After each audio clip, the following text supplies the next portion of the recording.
friends, welcome back to my channel, where today I'm going to be recreating a look that I saw Angelica Nyqvist do. If you don't know, she's my favorite YouTuber. She's intelligent, she's educated, she's a pleasure to listen to. She's also super creative, especially with color. And she's always grabbing these colors that I never would have thought of and putting them together. So for this look, she used her Hella palette from InShot. This is her collaboration. And she also used an In the Springs palette from ColourPop. I don't have that one, so I grabbed Saga of Freya Cat's Breath. And if you'd like to see how I did this eyeshadow look, then just stick around. If you're new to my channel, hi, my name's Rachel. I'm a homeschooling stay-at-home mom. I love to play with all kinds of color, especially colorful eyeshadow. It's one of the ways I enjoy expressing myself, and I upload about 3 videos a week, all eyeshadow related content. So if you would like to see new videos, please consider liking and subscribing. Okay guys, so for today's look, I want to recreate something that I recently saw Angelica Nyqvist doing. She used her Hella palette and she did a warm green crease and then deepened it with a cold green. And then she dipped into the In the Springs palette from ColourPop's newest collection, or one of their newest collections. She used a very, very light, cool toned blue, like a minty blue, almost minty, but not quite. I'm not sure. I don't have that palette, so I don't know exactly the color, but I tried to match it best with what I had for my collection. So I pulled out the Saga of Freya Cat's Breath palette from InShot, and I'm going to take this shade here called Catnip. I usually describe this as a Tiffany blue, and I think that it's probably one of the closest matches within my collection to the In the Springs palette. So that's what I'm going to do today, and I'm just going to move kind of quickly because I'm on a bit of a time crunch, and I've already primed my eyes using the Glamlight Icing Primer. So now I'm going to take a fluffy blending brush, and I'm going to go into the Hella palette and grab the shade Moss. I'm going to use this, I'm starting on my outer corner, outer crease really, and blend it as a transition shade everywhere. I'm just using this as a transition color in the outer crease area and softening it up towards the brow. It's so funny how undertones will make such a big difference. When Angelica uses this color, she has golden yellow undertones, and it looks totally different on her skin than it does on mine. On mine, it's automatically a little bit murky, a little bit more of a grungy green. On hers, it's almost more of a brighter, more royal tone. I don't know, it just looks so different on her skin. All right, I'm gonna take a blending eye brush from e.l.f. This is a little bit more dense, and it's round and smaller.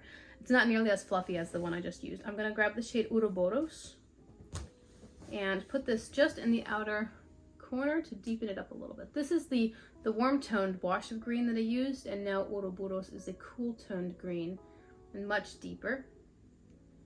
And I'm just frequently dipping into the pan and then placing the color where I want it to be, because that's how Udens eyeshadows like to perform. And then you can sort of soften and blend out the edges. I finally got a temporary crown put on that broken tooth. It took 2 dentist appointments and about 3 hours in the chair, but it's finally dealt with. Apparently it was a very big cavity. However, the rest of my mouth is very healthy, and I'm so glad to hear that, because I kind of wasn't expecting to hear that, but that's what the dentist said, and I'm really, really glad about that. So my tooth is feeling much better. No more pain, no more scraping on my tongue or anything else. Yay! With my original blending brush, I'm just gonna buff out these edges. I don't like it when my color reaches as high as my eyebrow. Earlier, like when I first started doing eyeshadow and like my early YouTube videos, my colors always touched the eyebrow, and I don't like that. I like a little bit of space between the ending of the color and the eyebrow itself. I want some naked skin there.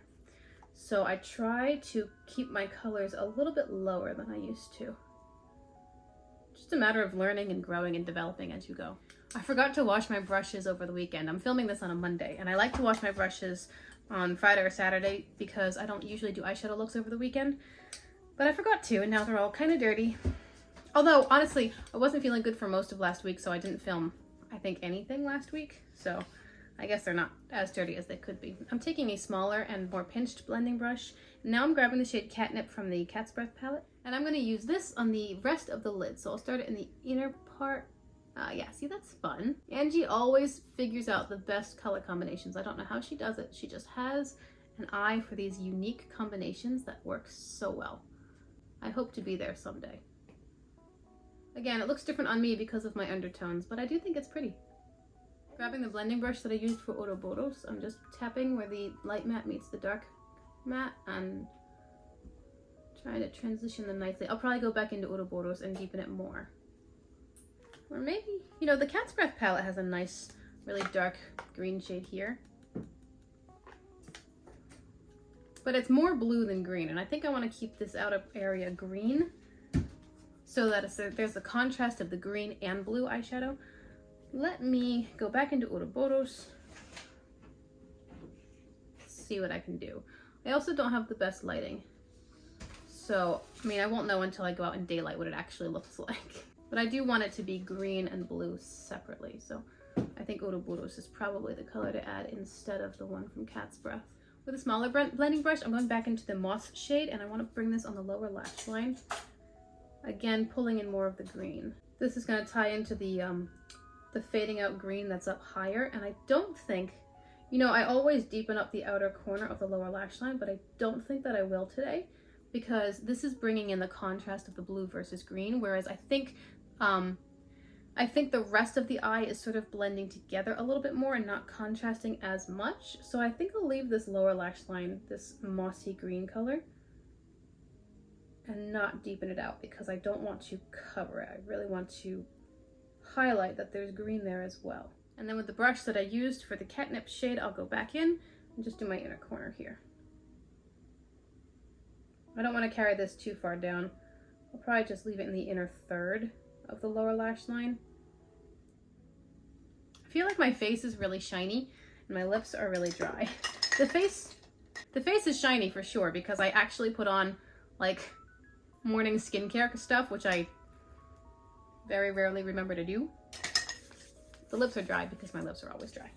All right, let's see where we are. I'm taking the brush that I used for Ouroboros and then the brush that I used for catnip, and I'm just kind of going back and forth, dragging catnip onto Ouroboros and then dragging Ouroboros onto catnip, and buffing and buffing and blending until it all merges together pretty smoothly. I don't like a very stark line of contrast between the two colors. I want them to blend nicely, and I think that's pretty good. What do we think?